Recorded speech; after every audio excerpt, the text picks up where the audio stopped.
Meghan Markle's latest venture, selling dried flower sprinkles marketed as a luxury product for a price of $15 per tin, has drawn significant criticism online. A Twitter user's reverse image search revealed that the sprinkles appear to be identical to dried flower mixes commonly sold as rabbit food, prompting accusations of repackaging and overpricing. This incident is viewed by the author as another example of Markle's perceived lack of business acumen and her tendency towards exploitative practices. The author argues that Markle's product lacks originality and sophistication, suggesting that she simply purchased bulk rabbit food, rebranded it with a pretentious label, and significantly inflated the price. The author criticizes Netflix for its association with Markle, arguing that the streaming giant's investment in her projects has yielded poor returns and that this latest venture represents a new low. The author suggests that the high price point is unrealistic and that the product is unlikely to appeal to anyone with a reasonable understanding of value. The author highlights the irony of Markle marketing this product as a luxury item, given the financial struggles many families face in affording basic necessities. The author frames Markle's actions as insensitive and tone-deaf, particularly given the current economic climate. The author further criticizes the product's apparent lack of quality and craftsmanship, describing it as a last-minute school project. The author points to the perceived sloppiness of the product's design, the questionable concept, and the amateurish packaging, suggesting a lack of attention to detail and a rushed production process. The author suggests that the packaging is a blatant attempt to mimic the aesthetic of Markle's mother's skincare brand, further reinforcing the perception of a lack of originality and a reliance on imitation.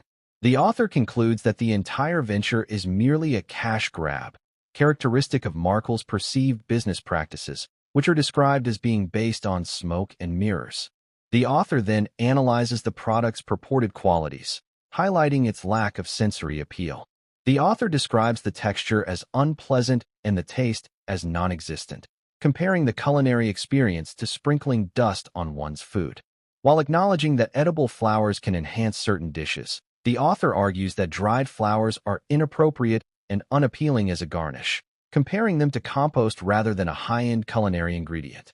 The author raises concerns about the product's origin and ingredients, emphasizing the lack of transparency surrounding its sourcing and manufacturing. The absence of organic certification, clear origin information, and a detailed ingredient list is deemed suspicious, prompting speculation about the product's actual composition and potential health implications. The author suggests that Markle might have purchased the product in bulk from an unknown supplier or is drop shipping it without any direct involvement in its production, highlighting a pattern of Markle's perceived tendency to minimize her personal involvement in her business ventures. The author's speculation about NDAs surrounding the manufacturing location further fuels the suspicion of unethical practices. The author concludes by advising readers to avoid purchasing the product, characterizing it as a scam and a waste of money. The author's overall tone is highly critical and dismissive of Markle's business acumen and ethical practices, portraying her as someone who prioritizes profit over quality and authenticity. The author's consistent use of negative language, glorified rabbit snacks, overpriced garbage, inedible potpourri, amateurish, cash grab, scam, reinforces the negative portrayal of Markle's product and her business practices.